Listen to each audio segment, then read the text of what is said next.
কেউ যদি আমাকে জিজ্ঞেস করে তোমার জীবনে কি করেছো, তাহলে আমি বলবো পৃথিবীর শ্রেষ্ঠ জায়গা ভ্রমণ করেছি, মক্কা মদিনা ঘুরে দেখেছি, উমরা হজও করেছি, মহান আল্লাহ তাআলার কাছে 2 হাত তুলে ক্ষমা চেয়েছি।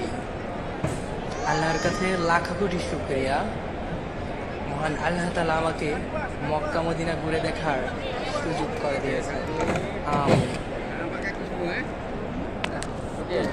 নবীকে দেখতে চান স্বপ্নে, ঠিক না? সবাই চাই না?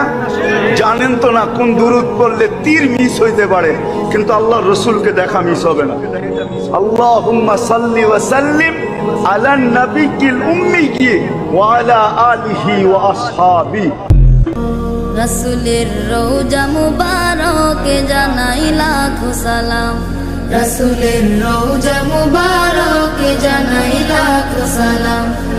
বাংলার প্রান্ত হতে রাসূল তোমায় দিল সপিলাম, বাংলার প্রান্ত হতে রাসূল তোমায় দিল সপিলাম। রাসূলের রওজা মুবারকে জানাই লাখো সালাম।